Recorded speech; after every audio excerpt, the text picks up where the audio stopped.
Hi friends, 6 months plus బేబీస్కి ఇంట్లోనే Cerelac ఎలా prepare చేసుకోవాలో చూసేద్దాం రండి. అంటే హోమ్ మేడ్ సెర్లాక్ అన్నట్టు. ఫస్ట్ కందిపప్పు, పెసరపప్పు, ఎర్రపప్పు, రాగులు, బియ్యము 2 కప్స్ అయితే తీసుకున్నాను. జీడిపప్పు, కందిపప్పు 10 పీసెస్ అయితే తీసుకున్నాను. అన్నీ ఈక్వల్ క్వాంటిటీతో తీసుకున్నాను. బట్ రైస్ మాత్రం 2 కప్స్ అయితే తీసుకున్నాను. 3 to 4 టైమ్స్ అలా నీట్గా కడిగి పెట్టుకోవాలి. ఎందుకంటే చిన్నపిల్లలకి పెడతాం కాబట్టి 2 to 3 అవర్స్ అలా నానబెట్టాలి. ఎందుకంటే పిల్లలకి ఈజీగా డైజెస్ట్ అవ్వాలి కాబట్టి బాగా ఎండలో ఎండబెట్టాలి. చేతికి అంటకుండా ఎండలో బాగా ఆరబెట్టిన తర్వాత తీసేయాలి. చూడండి, ఇలా ఎండబెడుతున్నాను. ఎండలో మాకైతే ఎండ వస్తుంది, సో ఎండలో ఎండబెట్టాను. ఇలా బాగా ఎండించాలి.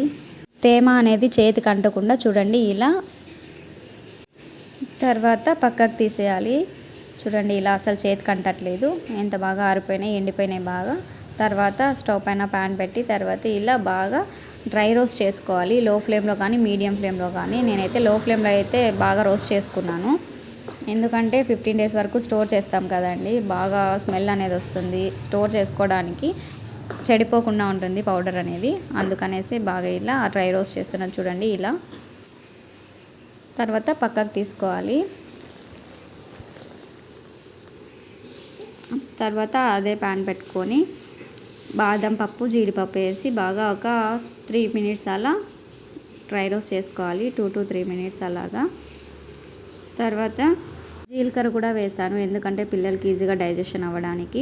తర్వాత వాము కూడా కొంచెం వేసి డ్రై రోస్ట్ చేశాను. కంపల్సరీగా నేను ఏది ప్రిపేర్ చేసిన పిల్లలకి గ్రౌండ్ నట్స్ అయితే వేస్తాను. అవి కూడా బాగా డ్రై రోస్ట్ చేసుకోవాలి. అన్నీ డ్రై రోస్ట్ చేసుకున్న తర్వాత అన్నీ మిక్సీ పట్టుకోవాలి. మిక్సీ జార్లో వేసాను, ఇంకా మిక్సీ పట్టాను. మిక్సీ పట్టిన తర్వాత ఇలా మెత్తగా చేసుకోవాలి, పౌడర్ లాగా. చూడండి ఇలా. తర్వాత జల్లెడ పట్టాలి, ఎందుకంటే పిల్లలకి కదా ఏమైనా అంటే బాల్ కదా అన్నీ, సో జల్లి పట్టాలి. జల్లెడ పట్టిన తర్వాత చూడండి, ఇదంతా వేస్ట్ చేయకుండా ఇంకోసారి మళ్ళీ జల్లెడ పట్టచ్చు. మిక్సీ పట్టి మళ్ళీ జల్లెడ పట్టచ్చు. ఇప్పుడే మా బాబుకి అయితే ప్రిపేర్ చేసిస్తున్నాను.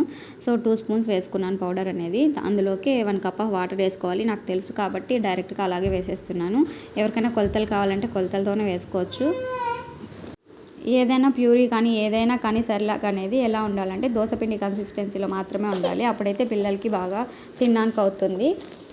నేను ఇంత కష్టపడిపోతున్నానని మా ఆయన అయితే నాకు ఎగ్ పఫ్ తీసుకొచ్చాడు, అదే ఇప్పుడు చూపించాను. చూడండి, పౌడర్ అనేది ఒక డబ్బాకి అయితే వచ్చింది. నాది 15 days వరకు స్టోర్ చేసుకోవచ్చు. మా పాపకి ఏది ప్రిపేర్ చేసినా నేనైతే గీ అనేది యాడ్ చేస్తాను. ఇందులోకి కూడా నేను గీ యాడ్ చేసి పెడతాను పాపకి. మా పాప అయితే గీ యాడ్ చేస్తే హ్యాపీగా తింటుంది, అందుకనేసి గీ యాడ్ చేస్తాను. గీ యాడ్ చేయడం వల్ల పిల్లలకి హెల్త్ బెనిఫిట్స్ ఎక్కువ ఉన్నాయి, బ్రెయిన్ కూడా చాలా మంచిది. అందుకనే గీ యాడ్ చేస్తాను. మీరు కూడా గీ యాడ్ చేయండి ప్రతి ఫుడ్లోనూ, పిల్లలకి ఇచ్చే ఫుడ్లో. చూడండి మా పాప ఎంత ఈజీగా చక్కగా తింటుందో. చూడండి, ఒక డబ్బాకి వచ్చింది. ఇలా స్టోర్ చేసి పెట్టుకుంటాను 15 days వరకు.